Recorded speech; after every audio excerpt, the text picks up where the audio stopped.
అంటే ప్రజలు అంత కోపంగా ఉన్నారు. తెలంగాణలో టీఆర్ఎస్ మీద కసిగా కోపంగా ఉన్నటువంటి ప్రజలు, అసలు లేనటువంటి కాంగ్రెస్ పార్టీ ఒక్కసారిగా తెర మీదకొచ్చి విజయం దిశగా ఎళ్ళిపోతే, ఇంత ఎత్తున ఉన్నటువంటి భారతీయ జనతా పార్టీ వైపు మాత్రం ఎందుకు వెళ్ళలేదు మరి? విశ్లేషణ జరగాలి, మీరే చెప్పాలి మరి. ఇప్పుడు ఇవన్నీ చెప్తున్నారు కదా, మేము చెప్పాం. ఎందుకైతే ఎందుకు అయిపోయిందని మీరే చెప్పాలి. టీఆర్ఎస్‌తో కొల్లుడు అది అయ్యారు, ఏం లేదు, కేసీఆర్‌తో అది కొల్లుడు ఏం లేదు. అయ్యారు. ప్రజలందరూ కూడా ప్రజల యొక్క ఆశల మేరకు అందుకోలేకపోవచ్చు, తప్పకుండా అందుకుంటాం భవిష్యత్తులో.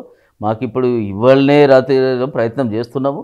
మాకు ఇప్పుడు చూడండి, తెలంగాణ వచ్చినప్పటి నుంచి మా గ్రాఫ్ పెరుగుతున్నది తప్ప పడలేదు. 4 ఉప ఎన్నికలు జరిగితే 2 ఎమ్మెల్యేలు గెలుచుకున్నాము, డిహెచ్ఎంసీలో గెలుచుకున్నాము, ఇంకా అనగా 4 పార్లమెంటు గెలుచుకున్నాము. ఎక్కడ గెలవంది ఎక్కడ చెప్పండి? గెలిచిన ఎమ్మెల్సీ టీచర్ ఎమ్మెల్సీ గెలుచుకున్నాము. టీచర్ ఎమ్మెల్సీ అంటే 23 ఎన్ని కాన్స్టిట్యూన్సీలో మీకు కూడా తెలుసు. అన్ని కాన్స్టిట్యూన్సీలో టీచర్లు అంతా భారతీయ జనతా పార్టీ వైపు ఉన్నారు.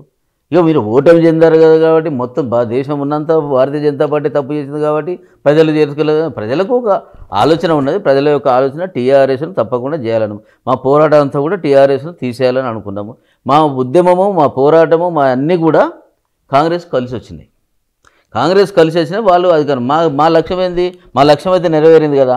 టీఆర్ఎస్ని బొందబెట్టాలి అనుకున్నాం. బొందబెట్టినామా లేదా? అది ఇప్పుడు ఇంపార్టెంట్.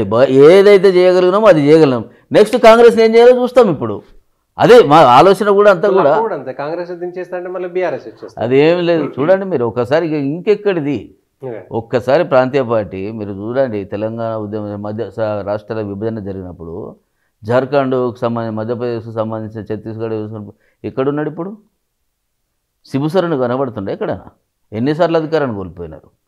శిబుసోరెన్ వల్లనే వచ్చింది కదా అక్కడ రాష్ట్రం, ప్రత్యేక రాష్ట్రం రావడం కారణం. జార్ఖండ్ కానీ వచ్చాడు. ఇప్పుడు ఏడున్నాడు?